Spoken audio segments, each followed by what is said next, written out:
Hello, welcome to Invictus Porsche. We have with us a Porsche 911 997 Turbo. This is fifth in the evolution of the 911 Turbo.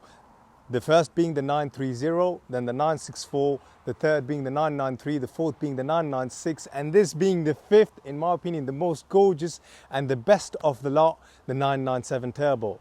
In this video, I will tell you why the 997 Turbo is going to be a future classic. In some ways, it's already considered a modern classic, but this one in particular has a whopping 17 grand worth of spec. With that kind of extra optional spec money, you could get yourself a Porsche 987 Generation 2 Boxster, and that's a lot of car. But I think what the first owner spent in spec is well worth it. And let's start from what you see here in the color. This has the GT Silver Metallic color, which is basically the color the Carrera GT hypercar premiered with.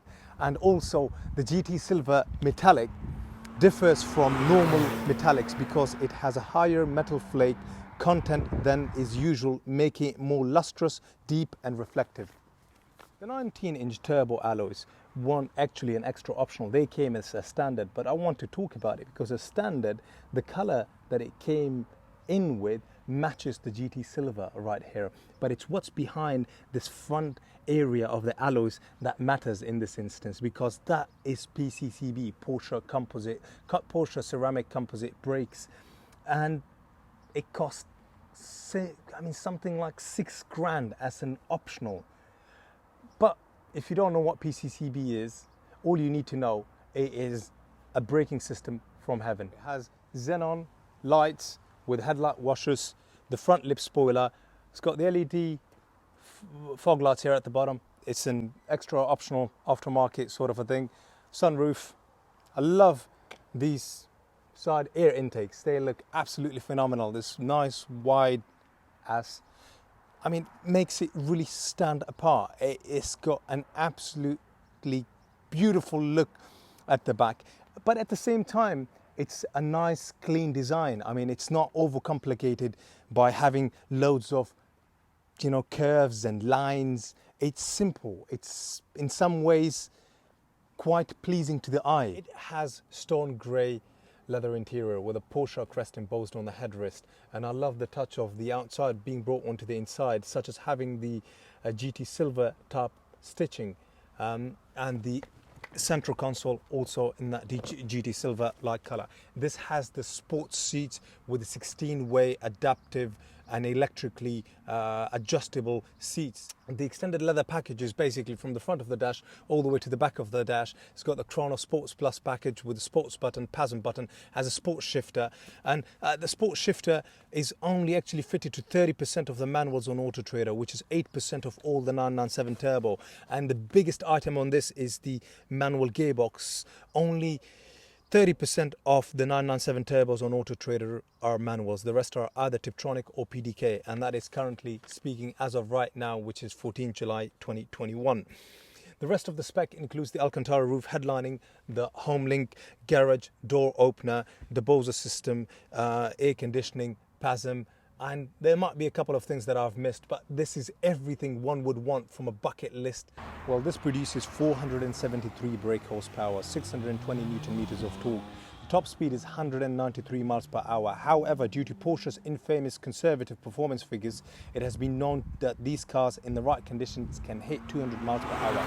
The 0 to 62 is possible in 3.9 seconds. The total curb weight is 1,585 kilograms, and the combined MPG one can get is 22. However, on a sort of a mixture of a motorway and a bit of local run, I think one can easily hit about 30 miles per gallon. And credit to the previous owner, he was actually a very, very sensible driver. He was averaging about 25, 26 miles per gallon.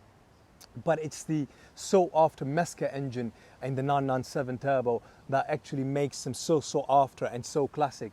Additionally, this has the full Porsche service history, and just to tell you all the servicing it's had: the first service at 17,000 miles, the next one at 34,000, the third at 49,000, the fourth at 61, the fifth at 78, and the sixth at 79,780 miles, and currently it's done 80,600 miles, so just under 900 miles from the last service, which was done at Porsche Centre Tewkesbury. And in terms of the number of owners, it has had 2 owners from brand new. The first owner had it up until about 2013, and the current owner has had it up until the current day.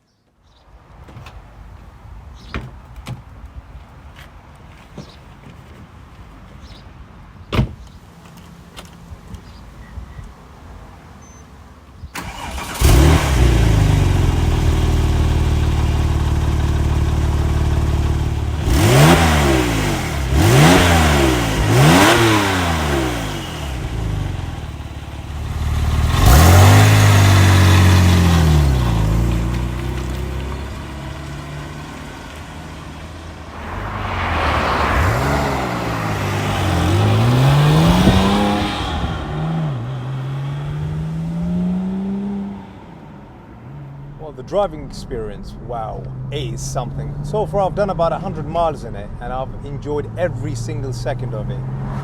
That is from how the steering wheel feels, the sport shifter, and above all, the fact it's got Michelin Pilot 4S tyres, because in dry condition, the way they handle and grip completely transforms the experience of what a Porsche 911 should really feel like.